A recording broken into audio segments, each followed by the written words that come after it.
Bonjour, ici Caro Perron de Sainte-Adèle au Québec et bienvenue sur ma chaîne Les Histoires d'autrefois. J'ai créé cette chaîne suite à l'achat d'une maison ancestrale, habitée il y a des années par un grand écrivain qui se nommait Claude-Henri Grignon.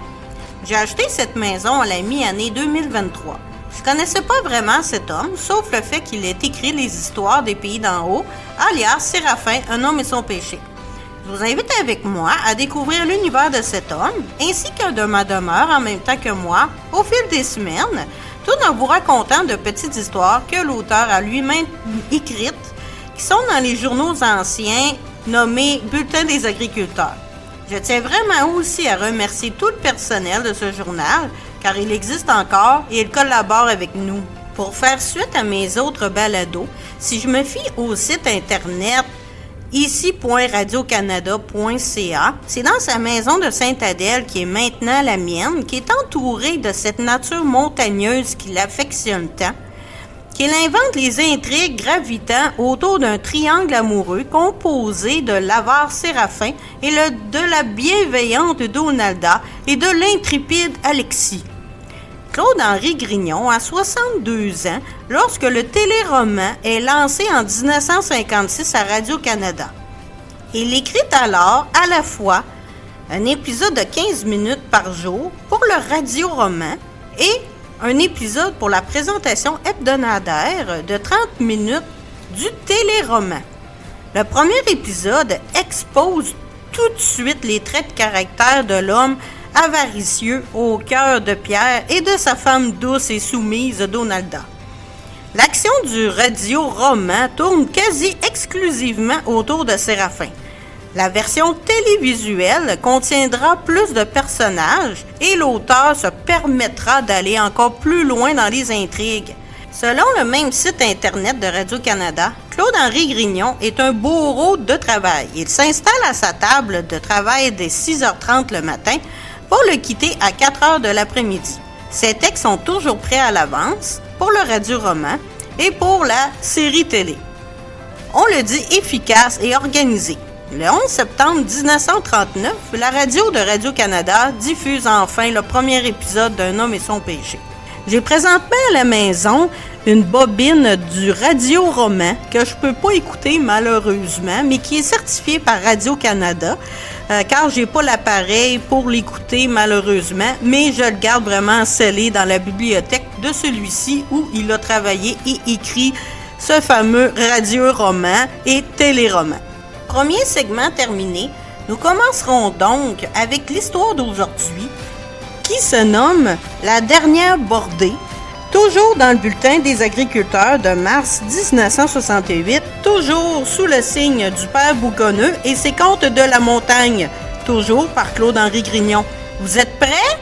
Et c'est parti! Ça fait un escousse que j'ai pas vu mon voisin le père Mathias. Il serait-tu pas choqué contre moi? J'aurais-tu pas mortifié? C'est vrai que la dernière fois, j'ai donné une gratte aux dames. Il aime pas ça, comme de raison. Ça fait que je me trouve tout fin tout seul. Il est bien effrayant. Si j'ai trouvé l'hiver long, dur, presque noir, ça doit être par rapport à ce que je vieillis. Moi qui aimais tant ça autrefois, bûcher dans le gros bois à partir de la barre du jour jusqu'à la brunante. Le fret me dérangeait même pas. Aujourd'hui, je suis devenu frilou. Je reste au chaud puis je jongle. Les souvenirs sont de plus en plus vivants, plus que jamais. En écrivant, je peux pas m'empêcher de penser à Pat Croche. Si vous voulez bien, je vais vous en dire un peu plus. Parce que moi, je l'ai bien connu, Pat Croche. Il portait bien son nom. Il boitait comme vous pensez bien. Pas grand, pas gros. Il était fort, comme Louis Cyr. Puis il pouvait travailler 20 heures par jour. Il faut bien, quand t'as 13 enfants à nourrir. Il se plaignait pas. Il chantait tout le temps. Un cœur gros comme le monde. Il n'y avait rien à lui. Il pouvait tout donner. Pour rendre service, Pat Croche, il serait mort, là. Je me rappelle que dans le temps, quand il était colon, il allait au chantier l'hiver par rapport qu'il venait d'ouvrir son lot. comme draveur. Pat Croche, il avait pas son pareil. Il avait peur de la mort, mais je peux pas vous dire qu'il y avait rien que lui pour faire sauter une jambe à la dynamite. Un printemps, le jobber décida de tirer au sort. Puis le draveur qui se trouvait à la clé, c'est-à-dire le bio qui tenait la jambe en plein milieu du rapide, le sort tomba sur le plus jeune des draveurs. Non, dit Pat Croche, c'est moi qui vais y aller. Comme tu voudras, répondit le jobber, mais je t'avertis, c'est bien dangereux. Pas de différence, moi j'y vais pareil. Pat Croche sauta sur les bio, il trouva la clé, il plaça le bâton de dynamite, puis il fit sauter la jambe. Un vrai coup de tonnerre dont l'écho alla se perdre au fin fond des montagnes du Nord. Puis il se fit le déchaînement des bio pendant que le soleil perpendiculaire qui sabrait la rivière. Ça l'empêchait pas que cette fois-là, Pat Croche, il avait sauvé la vie du plus jeune des draveurs. On pouvait multiplier ces exemples en témoignant en faveur du courage de Pat Croche. Plusieurs se rappellent encore qu'un jour, il avait arrêté un span pris d'épouvante dans la cour du village. Plus vif qu'un loup, il sauta sa bride des chevaux, l'empêcha ainsi une belle catastrophe. On n'en finissait plus de vanter cet habitant. Si un pauvre était mal pris, Pat Croche y aidait sans hésitation. Parlez-en à personne. Tu me remettras de l'argent quand tu pourras. C'est ça qu'il disait. Les années passèrent, Pat Croche faisait de la terre, puis des enfants.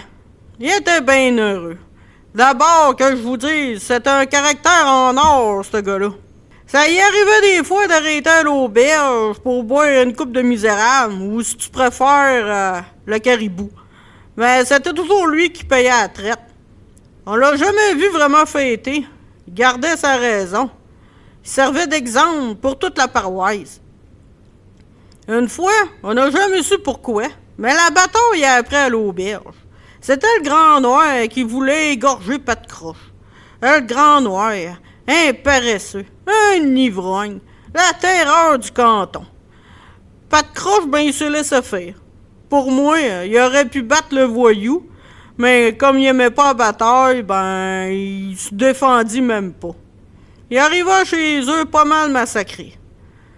Grand Noir sera jugé, dit sa femme. Un hiver, la montée de la petite misère fut adjugée à Pat Croche. Il devait l'entretenir pour la somme de 3 piastres. L'assemblée a eu lieu aux portes de l'église. Ça prend un fou comme Pat Croche, criant le Grand Noir, pour prendre ce côté-là de la montagne puis de l'entretenir. La municipalité est pauvre, répondit l'habitat. Par malheur, cet hiver-là fut plus dur que jamais vu dans notre pays de montagne, pays de colonisation de détresse. La montée de la petite misère, qui était grande, fut toujours le cauchemar de toute la population. De la neige, du fret, puis encore de la neige. Pendant 3 longs mois, Pat Croche travaillait comme un démon pour entretenir ce chemin-là ouvert. À la fin de février, le soleil, il fit pas plus doux. L'hiver a fini, conclut Pat Croche. Tant mieux pour toi, répondit sa femme, la douce Malvina, qui elle et tout acceptait tous les déboires de la vie. Mais v'là-t-il pas, qu'en plein milieu du mois de mars, une tempête d'enfer s'éleva avec fureur. La poudrerie entra dans la bataille. On voyait ni ciel ni terre. C'est la dernière bordée, dit Pat Croche. Je vais aller ouvrir la montée. Pour comble de malheur, un de ses enfants y a tombé malade. Le petit Rosaire, le petit dernier. Un enfant de 5 ans qui était un ange de douceur puis de finesse. On le soigna. Non mais, même si on le veillait avec amour, la rougeole est un mal qui souvent pardonne pas. Une nuit, l'enfant il respirait à peine. Va au docteur, suppliant la mère. Dre là, répondit Pat Croche. Il attela Cendré, son cheval, puis il s'engouffra dans la nuit noire. Les bancs de neige plus haut que la maison bûchaient tout le long de la montée. De peine puis de misère, l'habitat, il finit par frayer un chemin. Soudain, sa vaillante cendrée se cambra. Elle voulait plus avancer. Pat Croche débarqua, et c'est là que dans la neige, j'aperçus une tache noire. C'était le Grand Noir, Yves mort. Il réussit à le coucher dans le berlot. Une demi-heure plus tard, il passait bien minuit, Pat Croche est enfin arrivé chez le docteur qui prodigua les premiers soins à ce voyou-là de Grand Noir. Il finit par dégriser avec le temps. « Vous voyez, l'ami, dit le docteur, c'est grâce à Pat Croche que vous êtes encore en vie. J'étais pas sous. Tant que ça, répondit l'ivrogne. Si Pat Croche m'a ramassé dans la neige, c'est à la faute de la dernière bordée. Pas de différence. C'est Pat Croche qui vous a sauvé la vie. Grand Noir, il a même pas eu le cœur de remercier Pat Croche. Tadadam! Ouais, il y a de quoi rester sur sa fin. On sait même pas qu'est-ce qui est arrivé. L'histoire finit comme ça. On reste sur notre fin. On dirait que Pat Croche il a sacrifié son enfant pour sauver le Grand Noir. On sait pas si le docteur a eu le temps d'aller le soigner ou pas. Il est-tu mort de la rougeole? Bref, on le saura jamais. Une autre histoire avec une fin bizarre, digne de Claude-Henri Grignon. Pour rester un peu dans le sujet, et pour faire un peu différent cette fois-ci, au lieu de vous parler d'une de mes antiquités que je possède à la maison, je vais vous parler de comment ça se passait des funérailles dans le temps. Car si je me trompe pas, c'est en 1940 que les salons funéraires au Québec ont commencé à s'ouvrir. Alors, il est certain que dans ma maison, qui date de 1851, il y a eu un type de célébration funéraire à l'intérieur de la maison, c'est certain. Étant célébrante funéraire, et après avoir suivi le cours pour me perfectionner et devenir une meilleure célébrante, je me suis renseignée un peu plus sur les rites funéraires dans le temps. Et justement, il existe un site web appelé Encyclopédie sur la mort, et un certain Yves Hébert a écrit aussi sur le sujet, sur justement les rites funéraires d'autrefois au Québec en 1880 et 1940. Alors voici donc un petit résumé qui explique les rites dans le temps funéraire. La personne, dans les dernières heures de leur vie, il produisait le testament, où elle se donne généralement tout à son fils aîné. Lorsque la fin approche, le curé vient confesser le malade puis lui apporter l'extrême onction. L'âme libre de tout péché. On peut mourir l'esprit en paix par la suite. Dans nos campagnes, il n'y avait pas d'hôpital. Le commun de nos mortels, il décédait donc à la maison dans le lit. Lorsque la mort survient, on vérifie si la personne est vraiment décédée en lui apposant un miroir au-dessus de la bouche. Si aucune trace de souffle ne figure dans le miroir, la personne est déclarée morte à ce moment-là. On alerte aussitôt le curé qui s'empresse de faire sonner la fameuse cloche qu'on nomme le glas. 2 coups sur chaque cloche pour une femme, 3 coups pour un homme. À la maison, on arrête l'horloge à l'heure du décès. Le défunt, par la suite, est exposé chez lui, généralement dans le salon de la maison. À l'origine, le corps repose sur des planches tenues par des chevalets. La dépouille est exposée pendant 2 à 3 jours. Les mains du défunt sont entourées d'un chapelet et autour du cou, un scapulaire vient aider l'âme du défunt à se protéger des flammes de l'enfer et lui assurer la protection de la Vierge Marie. Puis, à l'entrée de la porte, on suspend une crête noire. C'est quoi ça? C'est un genre d'étoffe de tissu qui ressemble un peu à un foulard, informant ainsi qu'un défunt est sur les planches à l'intérieur. Dans le cas d'un enfant, qui arrivait souvent dans ce temps-là, la crête était blanche. Les membres de la famille veillent le corps toute la nuit en se relayant pour accueillir les visiteurs. La coutume voulait que l'on parle à voix basse, pas de chant, pas de musique, pas de radio, à rien du tout. Puis, à tous les 30 minutes, 24 heures sur 24, durant 2 à 3 jours, on récitait un chapelet complet. Bref, le Je vous salue Marie, le Gloire soit au Père, le Notre Père. Devant la dépouille, un prie-Dieu est installé permettant aux visiteurs de prier le défunt. On retrouve aussi une petite branche de sapin qu'on imbibe d'eau bénite et on asperge par la suite sur le défunt. Des plantes, des fleurs, des photos de celui-ci sont disposées autour de la dépouille. La cuisine est convertie en salle à manger. La table a des sandwichs, du thé, des boissons gazeuses, tout ce qu'il faut pour gâter le monde. À minuit, les femmes servent un repas pour la parenté qui est réunie. Dans une chambre, un peu en retrait, les hommes se rencontrent afin de se désaltérer en présence d'un petit blanc. Un gros gin, une bière. Une pratique qui est dénoncée par le clergé comme de quoi que c'était mal. Les salons funéraires fut leur apparition à peu près dans les années 1940. C'est par la suite que tout a changé, puis que dans les maisons, on ne fait plus ce genre de célébration. Alors, nous continuons avec la publicité du jour. Toujours du Journal des agriculteurs, mais cette fois-ci de 1968.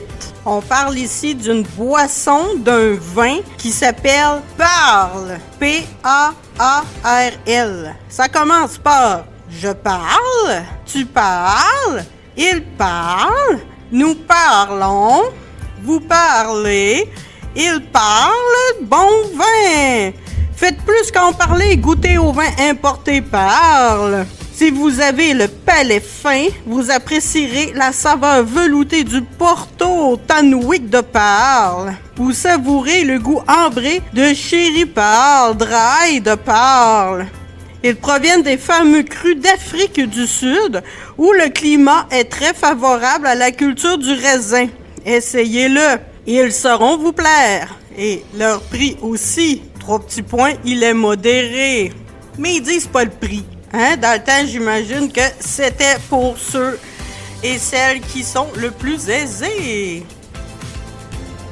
Pour conclure, je vous invite à visiter ma chaîne YouTube afin de regarder certains de mes balados en images. Et ainsi, vous pourrez découvrir quelques images de la maison et des rénovations que je fais tranquillement au gré des semaines.